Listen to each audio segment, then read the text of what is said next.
बिस्मिल्लाहिर्रहमानिर्रहीम। Welcome to our YouTube channel reach and everything. और ये हमारा वर्डप्रेस डेवलपमेंट के रिलेटेड फर्स्ट ट्यूटोरियल है, जिसमें हम सीखेंगे कि वर्डप्रेस को हमने लोकल सर्वर पर किस तरह इंस्टॉल करना है। तो उसके लिए हमें अपने पीसी को ही एक सर्वर बनाना होगा। अब सर्वर क्या होता है, इसका मैं आपको कंसेप्ट दे देता हूँ।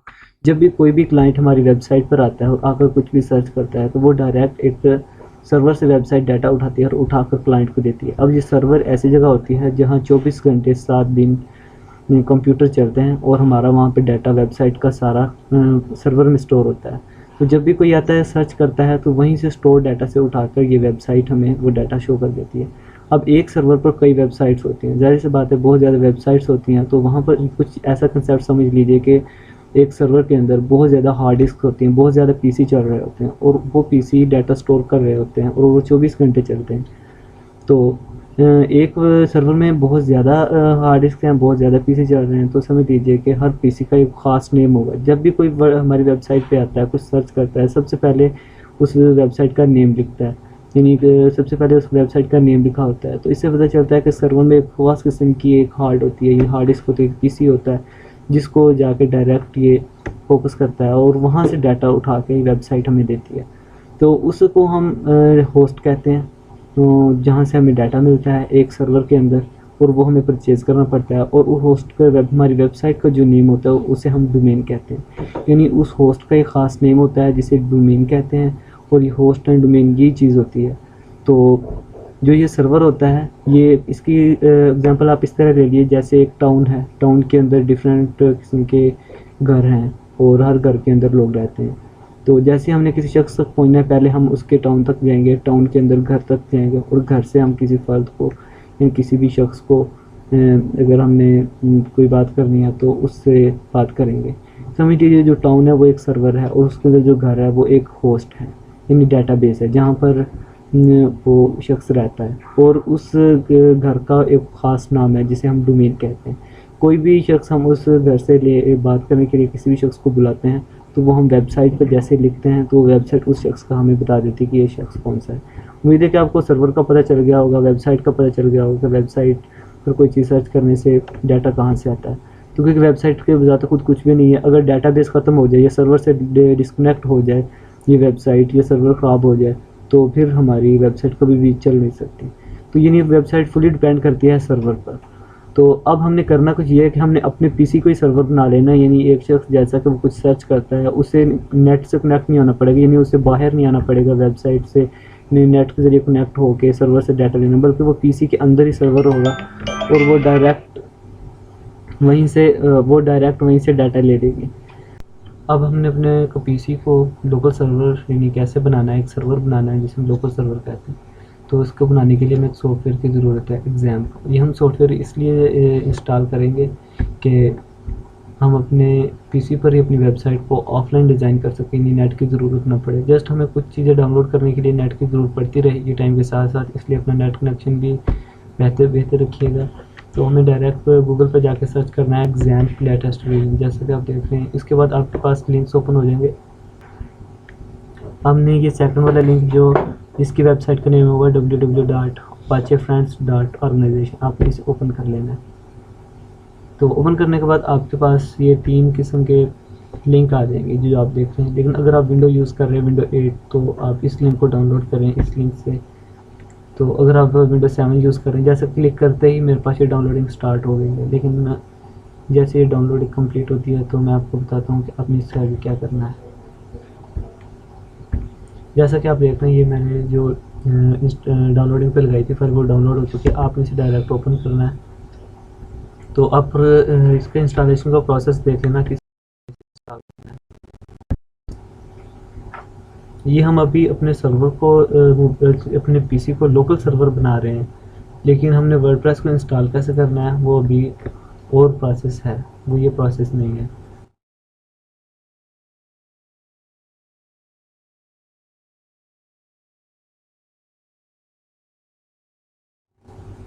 इसके बाद आपने नेक्स्ट पे क्लिक कर देना है, और यहाँ पर नेक्स्ट पे क्लिक करेंगे, और आपने जहाँ पर इसको डाउनलोड करना है उस फाइल की लोकेशन दे दें। जैसा कि मैं सी फाइल में इसको डाउनलोड कर रहा हूँ, याद रहे जहाँ पर ये फाइल हम इंस्टॉल करेंगे जिस लोकेशन पर, तो हमें वहीं से इसे ओपन करना है। सी फाइल में डायरेक्ट एग्जाम वाली फाइल ये क्रिएट हो जाएगी।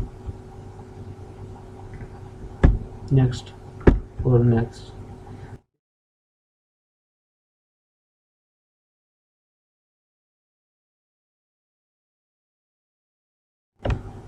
इसके दौरान हो सकता है आपको कोई एरर शो होगा। इस तरह कोई एरर शो होता है तो आप ज़रूर बताइए, इंशाल्लाह हम उसको सॉल्व करेंगे। ये कुछ टाइम लेगा। जैसे ये कंप्लीट होता है तो इसके आगे वीडियो को स्टार्ट करते हैं।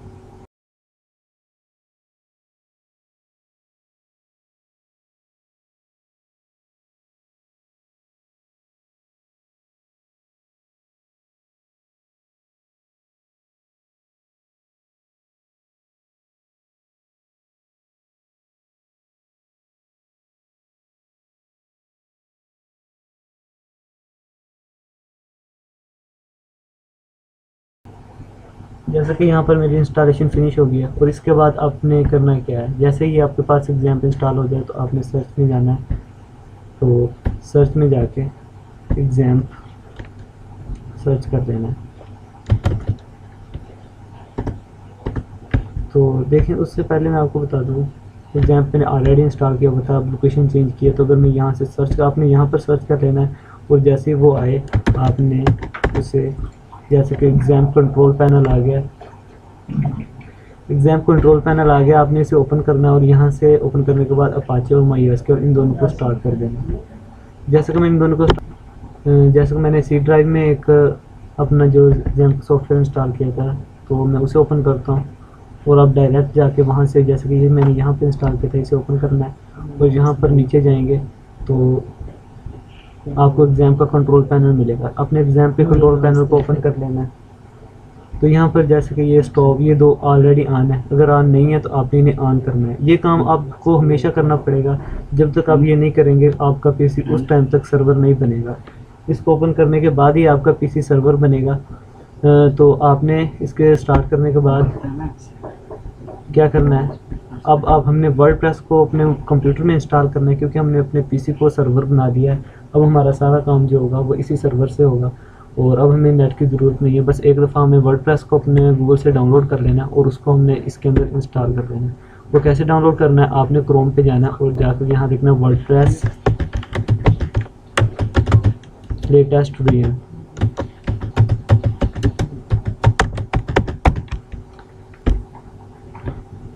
वर्ड के लेटेस्ट वर्जन को डाउनलोड वर्डप्रेस ऑर्गेनाइजेशन से, यहाँ से हमने वर्डप्रेस को डाउनलोड कर लेना है। Download and install, download WordPress 5.9. तो ये वर्डप्रेस का लेटेस्ट वर्जन है और आपने यहाँ से डाउनलोड करना है। जैसे कि ये डाउनलोड हो रही है, 19 MB की फ़ाइल है, 19 MB। जैसे कि हमारी फ़ाइल डाउनलोड हो चुकी है, अब हमने इसे ओपन करना है और उसके अंदर जो ये वाली फ़ाइल होगी इसे हमने, ये आपके पास zip फाइल में भी ओपन होगी, नहीं तो ये जैसे ही इसे ओपन हो आपने यहाँ से इसे ओपन नहीं करना बल्कि इसे कॉपी कर लेना है। तो इसके लिए आप Ctrl+C का बटन दबाएंगे अपने लैपटॉप से। तो Ctrl+C दबाने के बाद आपने इसे क्रॉस नहीं करना, यहाँ से मिनिमाइज़ कर देना और मिनिमाइज़ करने के बाद हमने जैसे कि अपने वही जहाँ पर हमारा एग्ज़ाम पड़ा है हमने एग्ज़ाम को ओपन करना है। एग्ज़ाम को ओपन करने के बाद यहाँ पर htdocs की एक फ़ाइल होगी, हमने उस फाइल को ओपन कर लेना है और उसके अंदर हमारे पास वर्डप्रेस को एक, अगर तो फाइल पड़ी हुई है तो ठीक है, अगर हमारे पास कोई फाइल नहीं पड़ी हुई तो आपने वही वर्डप्रेस की फ़ाइल जो हमने यहाँ से कॉपी की थी ये वाली, इसे यहाँ पर Ctrl+V दबा के पेस्ट कर देना है या फिर डायरेक्ट यहाँ से पेस्ट कर देना है यहाँ पे।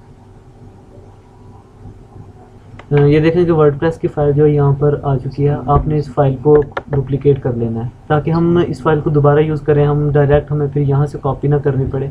इस फाइल को डुप्लिकेट कैसे करना है, यहाँ से कॉपी करके अगेन पेस्ट कर देना है। हमारे पास वर्डप्रेस की 2 फाइल्स बन जाएंगी। जैसे कि वर्डप्रेस की कॉपी फाइल जो है हमने इसे रीनेम कर देना है। इसका वो नेम रखना है जो हम अपनी वेबसाइट का नेम रखना चाहते हैं। जैसे कि मैं इसका नेम रखता हूँ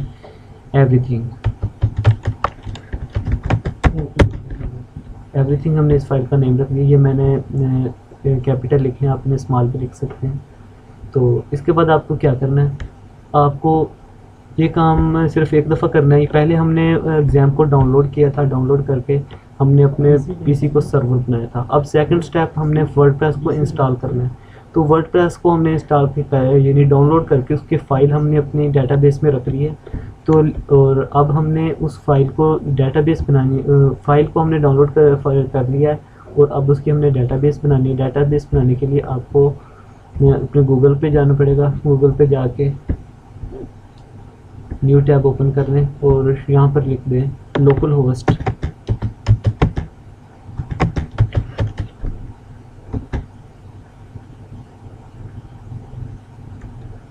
लोकल होस्ट लिखकर यहाँ लिखें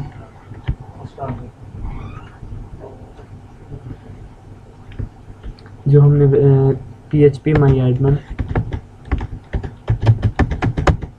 और यहाँ पर इंटर प्रेस कर दें। तो आपके पास इस तरह का डेटाबेस का इंटरफेस शो हो जाएगा और आपने यहाँ पर न्यू पर क्लिक करना है और न्यू पर क्लिक करना है और कुछ नहीं करना, जस्ट न्यू पर जाना है। यहाँ पर क्लिक करने के बाद डेटाबेस का वो नेम दे देना जो आपने वेबसाइट का नेम दिया था। मैंने एवरीथिंग नेम रखा था, एवरीथिंग आपने यहाँ पर टाइप कर देना है और क्रिएट पे क्लिक कर देना है। अब हमने यहाँ पर कुछ भी नहीं करना, देख रहे हैं आप यहाँ पर एवरीथिंग की फाइल क्रिएट हो चुकी है। तो अब हमने डायरेक्ट एक न्यू टैब ओपन कर लेना है। तो यहाँ पर हमने लिखना है फिर दोबारा लोकल होस्ट, यानी अब हमने डेटाबेस को अपने उस फाइल के साथ कनेक्ट करना है। तो लोकल होस्ट लिखकर स्लैश लगानी है और फिर लिख देना आगे वेबसाइट का नेम एवरीथिंग।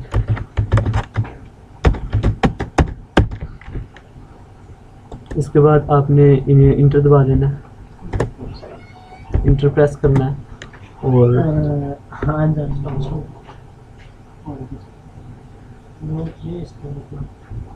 जैसे कि मेरे पास लोकल थोड़ा सा टाइम ले रहा है, लेकिन ये पीसी पे डिपेंड करता है आपका पीसी कितना सपोर्ट करता है।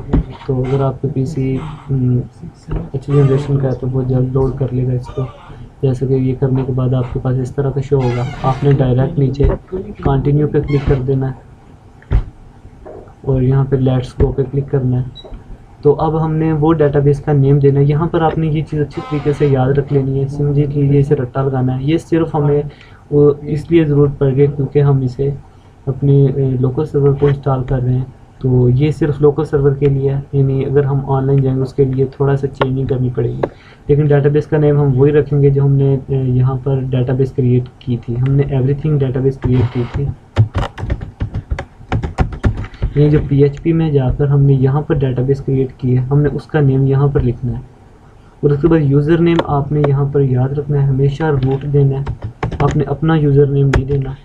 और यहाँ पर पासवर्ड को आपने बिल्कुल क्लियर कर देना है। ये चीज़ें दोबारा एक दफ़ा अच्छी तरह देख लें। और डेटाबेस होस्ट लोकल होस्ट रखना है। और यहाँ पर WP है जो हमारे कॉलम बनेंगे हमारे उसमें डेटाबेस में, वहाँ पर स्टार्ट में ये प्रीफिक्स लगा हुआ WP। और यहाँ पर हम ई लगा देते हैं। तो आप WP भी रहने दें तो फिर भी वर्क करेगा। तो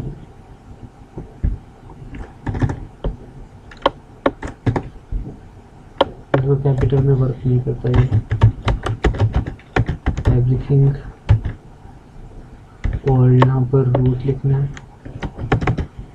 कैपिटल में नहीं लिखना, स्मॉल में लिखना है। और यहाँ पर जो प्रीफिक्स लगाया है जैसे कि ई प्रीफिक्स लगा दिया। पासवर्ड को अपनी बिल्कुल ख़त्म कर देना और डेटाबेस को होस्ट लिख देना। ये चीज़ें मेरी देख लें, बिल्कुल आपने इसी तरह लिख देना है।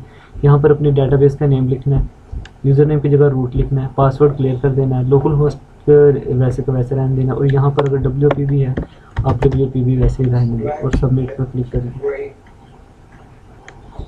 और रन द इंस्टॉलेशन पर क्लिक करना है। और अब आपको अपनी जो वेबसाइट है उसके बारे में लिखना है। वेबसाइट का आप कौन सा टाइटल देना चाहते हैं, जैसा कि मैं एवरीथिंग टाइटल दे देता हूँ। अब वेबसाइट का टाइटल क्या चीज़ होती है मैं आपको ये बताती हूँ। ये जैसे कि बिटनामी एक वेबसाइट है, उसका नेम उन्होंने लिखा, आप इसका नेम जो देना चाहते हैं वही इस वेबसाइट का टाइटल होगा। तो यहाँ पर टाइटल दे दिया और यूज़र नेम जो है आपने अपना लिख देना है। जैसा कि मैं अपना यूज़र नेम उसामा लिख देता हूँ और अपने इसका पासवर्ड भी अपने हिसाब से देना, जैसे कि मैं इसका पासवर्ड भी उसामा ही दे देता हूँ। या फिर 1 2 3 1 2 3 4 5। जैसे कि इजी वीक पासवर्ड है इसलिए आपको वीक पासवर्ड कंफर्म करना पड़ेगा। याद रखें कि पासवर्ड बोल गए जो आप याद रख सकें और यूज़र नेम बोल गए याद रख सकें। पहले भी एक यूज़र नेम यूज़ हुआ था लेकिन उस टाइम आपने यूज़र नेम रूट ही यूज़ करना है। जब हमें वेबसाइट की इंफॉर्मेशन देनी पड़ेगी जो हमें नीड है। वेबसाइट की इंफॉर्मेशन के लिए आपको अपना अपना यूज़र नेम देना पड़ेगा और उसके बाद पासवर्ड को कंफर्म कर दें और यहाँ पर कोई भी ईमेल एड्रेस लिख दें। ये ऑथेंटिक नहीं है, ये यानी यही नहीं हमेशा यूज़ होगा, आप इसे चेंज भी कर सकते हैं। लेकिन ये सारी इन्फॉर्मेशन आप वेबसाइट में भी जाकर चेंज कर सकते हैं अगर कभी चेंज करनी पड़े। लेकिन यहाँ पर आपको ईमेल एड्रेस कोई भी दे दें, फैक्ट दे दें अपनी तरफ से, जैसे कि usama@gmail.com दे देता हूँ। जब हमें इसे लाइव सर्वर पे करेंगे यहाँ पर हमें अपना असल ईमेल एड्रेस लेना पड़ेगा ताकि हम दोबारा इस वेबसाइट को अगर हमें चेंज करना पड़ेगा, हमें इसका पासवर्ड वगैरह भूल जाए तो इस ईमेल एड्रेस के लिए हम दोबारा वेबसाइट को ओपन कर सकें। तो इस ऑप्शन को नहीं दबाना, अगर आप इसे टिक मार्क कर देते हैं तो गूगल कभी भी आपकी वेबसाइट को सर्च नहीं कर सकता। तो हमें इसे टिक नहीं करना और हमें डायरेक्ट इंस्टॉल वर्डप्रेस पर क्लिक कर देना।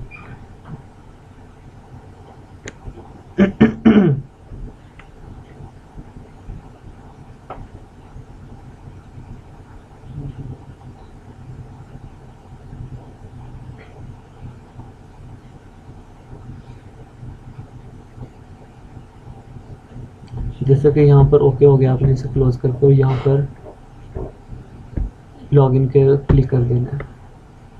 ये सारा बगैर नेट के हो रहा है, जैसे कि मेरे पास इंटरनेट चल रहा है, लेकिन मैं इसे बंद कर देता हूँ, डिस्कनेक्ट कर देता हूँ। तो इसके बाद आपने यहाँ पर वो यूज़र नेम देना है जो आप यूज़ करते हैं, यानी जो आपने पहले लिखा था, एक रूट लिखा था वो वाला नहीं, जो अपने वेबसाइट की इन्फॉर्मेशन में अपना यूज़र नेम लिखा था, आपने वो वाला यूज़र नेम यहाँ पर देना है। तो मैंने अपना नेम लिखा था यूज़र नेम में, तो यहाँ पर मैं उसामा लिख लेता हूँ और उसका पासवर्ड मैंने 1 2 3 4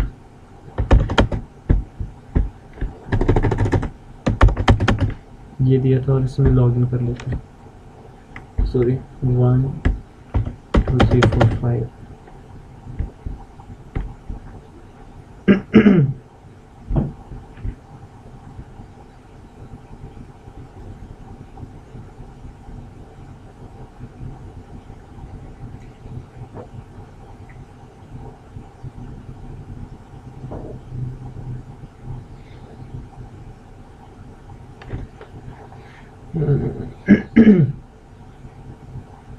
चल पड़ा।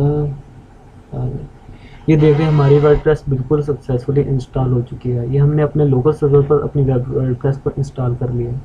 तो फिर मैं एक दफ़ा आपको बस ये हम यहीं पर एंड करते हैं कोर्स। हम नेक्स्ट में अब ये डिस्कस करेंगे कि डैशबोर्ड क्या है, हम इस वर्डप्रेस को वेबसाइट को डिज़ाइन कैसे करना है। यानी हमारी वर्डप्रेस सक्सेसफुली इंस्टॉल हो चुकी है और अब हमने वेबसाइट को डायरेक्ट आगे डिज़ाइन करना है। हमने अपनी सारी सेटिंग कर ली है। एक दफ़ा फिर मैं अपने इसको रिवाइज़ कर देता हूँ कि सबसे पहले हमने अपने पीसी को एक सर्वर बनाना है, लोकल सर्वर। लोकल सर्वर बनाने के बाद हमने एग्जाम का सॉफ्टवेयर डाउनलोड करके इसे लोकल सर्वर बनाया। उसके बाद हमने इसमें अपनी वर्डप्रेस को इंस्टॉल करना है। उसके लिए हम जाएंगे गूगल पर, जाके वर्डप्रेस डायरेक्ट गूगल पे जाएंगे और वर्डप्रेस डाउनलोड कर लेंगे यहाँ से।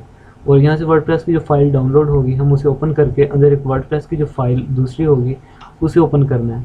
तो उसे ओपन नहीं करना बल्कि उसे कॉपी करना है और कॉपी करके हमने उस जगह उसे पेस्ट करना है जहाँ पर हमने अपना एग्जाम इंस्टॉल किया था। तो इसके लिए हम जाएंगे एग्जाम में, एग्जाम को ओपन करेंगे जहाँ पर हमने इसे इंस्टॉल किया था। जैसा कि सी ड्राइव में मैंने इंस्टॉल किया था, हम एग्जाम वहाँ से ओपन करते हैं और यहाँ पर htdocs की एक फ़ाइल होगी, हमने उस फाइल को ओपन करना है। उसके बाद हमें यहाँ पर डायरेक्ट वर्डप्रेस को पेस्ट कर देना है। जैसे कि वर्डप्रेस पेस्ट होगी हमने उसको रीनेम करके वो डुप्लीकेट कर लिया ताकि इस फाइल को अगर और वेबसाइट बनानी पड़े तो दोबारा यूज़ कर लें। तो हमने उसको रीनेम करके एवरीथिंग नेम दे दिया। अब हमने एवरीथिंग की जो फाइल क्रिएट की है यहाँ पर उसी की तरह की हमने डाटाबेस क्रिएट करनी है। हमने डाटाबेस कैसे क्रिएट करनी है उसके लिए हम गूगल क्रोम पे जाएंगे, लिखेंगे लोकल होस्ट PHP माई एडमिन। वो लिखने के बाद ये न्यू के साइन पे क्लिक करेंगे और क्रिएट डाटाबेस आ जाएगा। और क्रिएट डाटाबेस की जगह पर जैसे कि न्यू पे क्लिक किया और क्रिएट डाटाबेस आ गया। क्रिएट डाटाबेस की जगह पर हमने अपनी वेबसाइट का नेम दे देना है यहाँ पर, जो हमने अपनी न्यू डाटाबेस बनानी है। डाटाबेस का नेम देने के बाद हमने फिर एक न्यू टैब ओपन करना है और वहाँ पर दोबारा लिखना है लोकल होस्ट लिख के हमने आगे लिख देना है जो हमने वेबसाइट का वो फाइल जो हमने उधर रखी थी एग्ज़ाम के अंदर, एग्ज़ाम के फोल्डर में हमने वेबसाइट की फ़ाइल का जो नेम रखा था वर्डप्रेस को रीनेम करके, तो हमने वो नेम यहाँ पर देना है। और उसके बाद में आपने होस्ट अपनी डेटाबेस का नेम देना है और वो फाइल जो फॉर्म था वो पूरा फिल करके सबमिट करना है, और नेक्स्ट साइट के बारे में कुछ इन्फॉर्मेशन मांगे, वो साइट की इन्फॉर्मेशन आपने देनी है, और उसके बाद आपने अपने वर्डप्रेस को लॉगिन कर लेना है। ये पूरा प्रोसेस था। अगर आपको कोई भी क्वेश्चन हो, कोई भी किसी भी चीज़ की समझ ना आई हो, तो आप हमारे नीचे कमेंट बॉक्स में कमेंट कर सकते हैं, और अगर आप चाहते हैं कि डिस्कशन करना है किसी भी, अगर समझ नहीं आई तो हमारे व्हाट्सएप ग्रुप को ज्वाइन कर सकते हैं। उसका लिंक भी आपको डिस्क्रिप्शन में मिल जाएगा, और वहाँ से लिंक को ज्वाइन करके आप हमारे व्हाट्सएप ग्रुप में अपने कोई भी कमेंट है वो दे सकते हैं। तो हमारे चैनल को सब्सक्राइब कर लीजिएगा ताकि हर नोटिफिकेशन आपको मिलता रहे।